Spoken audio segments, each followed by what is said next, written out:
Hello guys, আসসালামু আলাইকুম। আমি জাহিদুল স্যার আপনাদের কাছে নতুন ভিডিও নিয়ে আসলাম। ভিডিও শুরু করার আগে যে কথাটি সবসময় বলে থাকি, যে ব্যক্তি নিজে শিখে এবং অপরকে শিখায় সে উত্তম। সো গাইস, ভিডিও দেখার পর একটি করে লাইক দিয়ে যাবেন, যাতে করে অন্যের কাছে ভিডিওটি যায় সেও কিছু শিখতে পারে। সো গাইস, আজকের কথা হচ্ছে কবুতরকে কী খাওয়ালে কবুতর তাড়াতাড়ি ডিম দিয়ে দেয়, এটি নিয়ে কথাটি হবে। ফুল ভিডিওটি না টেনে আপনাদের মনোযোগ সহকারে দেখার অনুরোধ রইল। কোনো মেডিসিনের কথা আমি বলবো না, কারণ মেডিসিন খাওয়াইয়ে কবুতরকে ডিম পাড়ানো সম্ভব, কিন্তু বাচ্চা করানো সম্ভব না।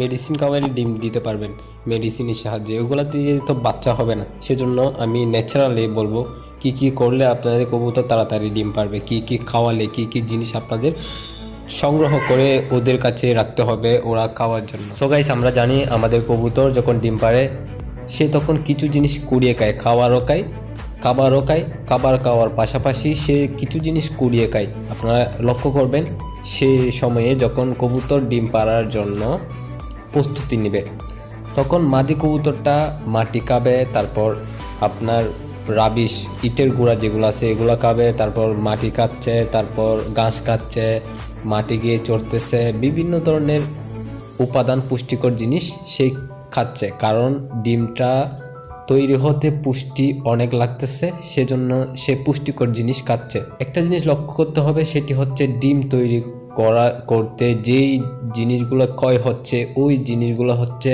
ডিমের কুসা। ওই সময়ে আপনি অবশ্যই কবুতরকে সংগ্রহ করে খাওয়ানোর চেষ্টা করবেন যেই কবুতরগুলা ডিম পাড়ার জন্য প্রস্তুতি নিচ্ছে। অবশ্যই কবুতরকে আপনি যদি ডিমের কুসা দেন, ডিমের কুসা সে বেশি পরিমাণে ডিমের কুসা খাবে, তারপর ডিমটা তাড়াতাড়ি প্রস্তুত হয়ে যাবে, সে ডিম তাড়াতাড়ি দিয়ে দিবে। সো গাইস, আপনাদের প্রধান যেটি খাওয়াইতে হবে সেটি হচ্ছে ডিমের কুসা। তারপর দ্বিতীয়তে হচ্ছে গ্রিটও খাওয়াইতে হবে বেশি পরিমাণে।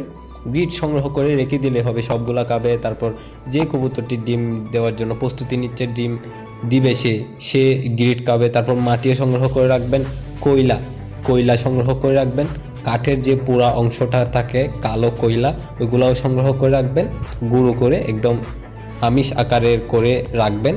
তারপর হচ্ছে মাটি সংগ্রহ করে রাখবেন, ওইটি তো আমি বলেছি। তারপর ঘাস, কিছু কিছু ঘাস আছে যেগুলো ওরা খেয়ে থাকে, এগুলোও সংগ্রহ করে রাখবেন আপনার কবুতরের ফার্মে, যেখানে আপনি কবুতর পালন করেন ওইখানে, সে যাতে সহজেই জিনিসগুলা খেয়ে ডিমটা দিতে পারে। আপনার কবুতরের ডিমটা স্ট্রং হবে, ডিমের কুসাটা স্ট্রং হবে, সেক্ষেত্রে ডিমের ভিতরে বাচ্চাটাও ভালো হবে। বাচ্চাটা যখন বের হবে তখন বাচ্চাটি অনেক হেলদি হবে, অনেক বড় হবে, বড় সাইজের হবে, পুষ্টিকর স্বাস্থ্যসম্মত বাচ্চা আপনি পাবেন। সো গাইস, এগুলো খাওয়ালে আপনার কবুতর তাড়াতাড়ি ডিম দিয়ে দিবে, স্বাস্থ্যসম্মত বাচ্চাও পাবেন। ডিমের কুসা কিভাবে তৈরি করতে হবে, ডিমের কুসা সংগ্রহ করে কি কি নিয়মে আপনারা ছোটো করে কবুতরকে খাওয়াবেন, ওই নিয়ে ভিডিও দেওয়া আছে, আই বটমে আপনারা দেখতে পাচ্ছেন, অথবা ডিসক্রিপশন বক্সে লিঙ্ক দেওয়া থাকবে। সো গাইস, ভিডিওটি অবশ্যই দেখে নেবেন। আপনাদের তো বলেই দিয়েছি যে এসব জিনিস যদি খাওয়ান আপনাদের কবুতর তাড়াতাড়ি ডিম দিয়ে দিবে। যদি এসব জিনিস না খাওয়ান, আপনার কবুতর খেতে না পারে, বদ্ধ অবস্থায় যদি আপনার কবুতর পালন করেন, আপনি এসব জিনিসের বাইরে এসব জিনিস ছাড়াই আপনি পালন করতেছেন, তাইলে আপনার কবুতরের ডিমে বাচ্চা না হওয়ার চান্স থাকতে পারে, আপনার কবুতরের ডিমের বাচ্চা মরে যাওয়ার চান্স থাকতে পারে, আপনার কবুতরের ডিমের কুসা পাতলা হয়ে যেতে পারে, যেটার কারণে আপনার কবুতরের ডিমগুলো ভেঙে যেতে পারে। এগুলো অনেক রকমের প্রবলেম হতে পারে।